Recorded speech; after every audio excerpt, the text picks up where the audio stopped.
Hello, aspirants. Welcome to class 2 of Indian Polity in just 5 minutes series. Today's topic is kinds of government or সৰকাৰৰ প্ৰকাৰ. So, আজি আমি আলোচনা কৰিম সৰকাৰৰ প্ৰকাৰসমূহ. So, first আমি চাওঁ monarchical constitution বা ৰাজতান্ত্ৰিক সংবিধান.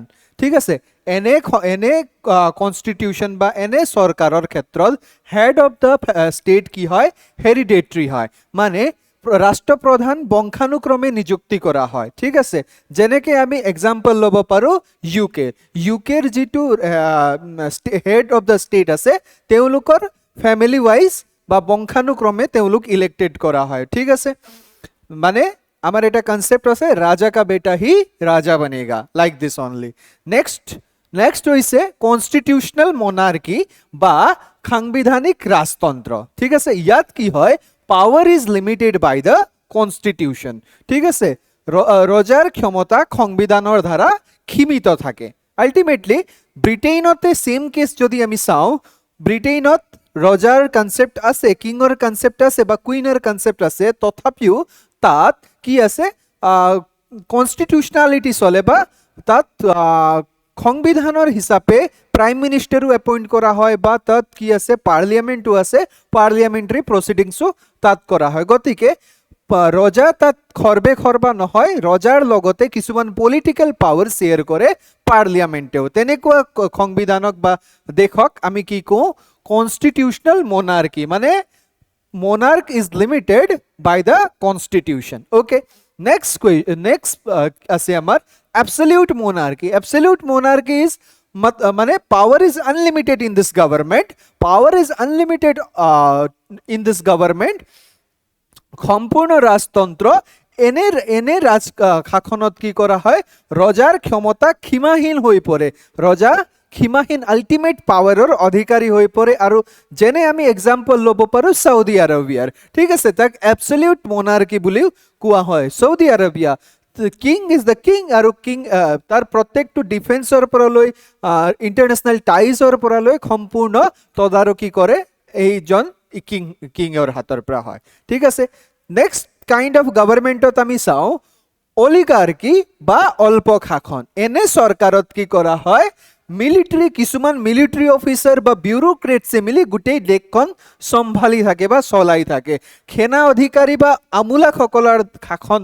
ঠিক আছে, যেনে আমি এক্সাম্পল লওঁ ম্যানমাৰত কি হৈ আছে, এতিয়া মিলিটাৰী কু হৈ গৈছে আৰু এতিয়া মিলিটাৰী জুণ্টাৰ শাসন চলি আছে. তাৰ আগতে আং সাং চুকি এগৰাকী লিডাৰ আছিল ম্যানমাৰৰ, তেওঁৰ নেতৃত্বত থকা চৰকাৰ আছিল. তেওঁ কাৰাবন্দী কৰাৰ পাছত তাৰ মিলিটাৰী অফিচাৰে এই মিলিটাৰী জুণ্টা কু কৰি এই ম্যানমাৰত বৰ্তমান নিজৰ আধিপত্য স্থাপন কৰিছে. গতিকে এইটো এটা perfect example of oligarchy type of গভৰ্ণমেণ্টৰ. ঠিক আছে, নেক্সট চাওঁ, নেক্সট আমাৰ টপিক হৈছে anarchy. Next kind of government is anarchy. এনাৰ্কিত কি হয়, কোনো ধৰণৰ নিয়ম নাই, নীতি নাই, নো রুল, নো গভর্নেন্স. ঠিক আছে, there is no it's a political system with no central authority or no central government. Okay, এনেকুৱাক আমি কি কওঁ, অৰাজকতা বুলি কওঁ. অৰাজকতাত কি হয়, কেন্দ্ৰীয় কৃতিত্ববিহীন ৰাজনৈতিক ব্যৱস্থা য'ত কোনো ধৰণৰ নিয়ম নীতি নাই. ঠিক আছে, কোনো ধৰণৰ সাংবিধানিক নীতি নিয়ম ফলো কৰা নহয়. ঠিক আছে, নিজৰ ইচ্ছামতে চব চলি থাকে. ঠিক আছে, অৰাজকতা লাগিলে বুলি যে কওঁ আমি, দিছ টাইপ. অ'কে, এই এনাৰ্কি শব্দটো গ্ৰীক ভাষাৰ পৰা আহিছে. এন মানে হৈছে উইদাউট অৰ এবচেন্স অফ দ্য এবসেন্স. ঠিক আছে, আৰু আৰ্কি মানে আৰ্কান শব্দটোৱে ৰুল বা মাস্টাৰ্সক বুঝায়. সো এনাৰ্কি কি বুঝায়, লিটাৰেলি উইদাউট ৰুলাৰ, নো ৰুলাৰ্স নো মাস্টাৰ্স, কোনো ধৰণৰ ৰুলাৰ না থাকে, নিজৰ ৰুলাৰ নিজে, আপুনিজ ভগৱান হে, সেই টাইপৰ কনসেপ্ট এই এনাৰ্কি গভৰ্নমেন্টত প্ৰচলিত হয়. ঠিক আছে, তাৰ পৰবৰ্তী সময়ত আমি চাওঁ নেক্সট টাইপৰ চৰকাৰ, next kind of government, that is autocracy বা ডিক্টেটৰশ্বিপ. অটোক্ৰেসি বা ডিক্টেটৰশ্বিপত কি হয়, নন একাউণ্টেবল ৰুলাৰ থাকিব বা rule by a single ruler থাকিব, বা এটা সিঙ্গল ফ্যামিলিয়ে ৰুল কৰি থাকিব বা এটা সিংগল ৰুলাৰ পাৰ্চনে ৰুল কৰি থাকিব ঠিক আছে ইয়াকে অসমীয়াত যদি আমি কওঁ স্বৈৰাচাৰী শাসন বুলি কোৱা হয় এই শব্দটোৱে এনে চৰকাৰ ব্যৱস্থাক বুজায় য'ত এখন দেশৰ বা সমাজৰ ক্ষমতা এটা সৰু গোট পৰিয়াল বা ব্যক্তিৰ হাততে কেন্দ্ৰীভূত হৈ থাকে ঠিক আছে তেনে এতিয়া আমি নৰ্থ কোৰিয়াৰ কথা ক'ব পাৰো নৰ্থ কোৰিয়াত কি হয় আমি জানো যে নৰ্থ কোৰিয়াত যিগৰাকী শাসক আছে কিম জং উন তেওঁৰ হাততে সম্পূৰ্ণ প্ৰভুত্ব আছে হয় না সম্পূৰ্ণ শাসন ব্যৱস্থা তেওঁৰ হাততে নিৰ্ভৰ কৰি আছে এটা সৰু গ্ৰুপ অফ ফ্যামিলিয়ে গোটেই নৰ্থ কোৰিয়া কন্ট্ৰোল কৰি আছে তো এই শাসন ব্যৱস্থাক স্বৈৰাচাৰী শাসন বা ডিক্টেটৰশ্বিপ বা অটোক্ৰেসি বুলিও আমি ক'ব পাৰো ঠিক আছে পৰৱৰ্তী নেক্সট কাইন্ড অফ গভৰ্নমেন্ট হৈছে থিওক্ৰেসি ঠিক আছে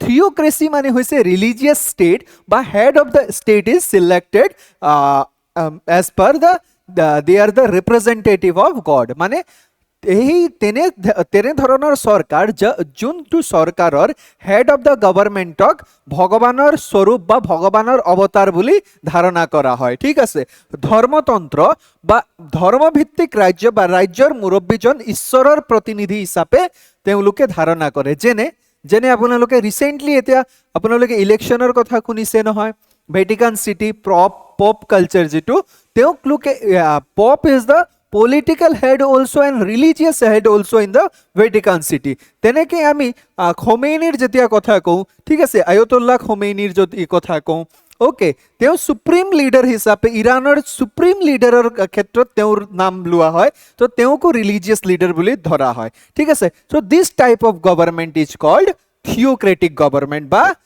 ৰিলিজিয়াছ ষ্টেট বা তেওঁলোকৰ হেড অফ দ্য ষ্টেটক তেওঁলোকে ভগৱানৰ অৱতাৰ বুলি ভাবে ধৰ্মভিত্তিক মানে চৰকাৰ ঠিক আছে নেক্সট কাইন্ড অফ গভৰ্নমেন্টত আমি যদি কথা পাতো next kind of government is the aristocracy government ঠিক আছে এৰিষ্টক্ৰেসি বা অভিজাততন্ত্ৰ চৰকাৰ বা এৰিষ্টক্ৰেসিত কি হয় power is held by the nobility or few rich class people ঠিক আছে কিছুমান ধনী শ্ৰেণীৰ ব্যক্তিয়ে অভিজাত শ্ৰেণীৰ ব্যক্তিয়ে সম্পূৰ্ণ দেশৰ যিবোৰ পাৱাৰ থাকে যেটো ক্ষমতা থাকে নিজৰ হাততে ৰাখি লয় আৰু তেওঁলোকৰ হিচাপে গোটেই দেশৰ কাৰ্যাৱলীবোৰ সম্পাদন হ'বলৈ ধৰে তেনে ধৰণৰ চৰকাৰক আমি এৰিষ্টক্ৰেটিক গভৰ্নমেন্ট বা অভিজাততান্ত্ৰিক চৰকাৰ বুলি কওঁ ওকে ক্ষমতা সম্ভ্ৰান্ত বা ধনী শ্ৰেণীৰ হাতত থাকে আৰু তেওঁলোকে সম্পূৰ্ণ নিৰ্ধাৰণ কৰে যে আগতীয়াকে কি হ'ব বা পৰৱৰ্তী সময়ত কি হ'ব কেনে ধৰণৰ চৰকাৰৰ নীতি নিয়মবোৰ পালন কৰা হ'ব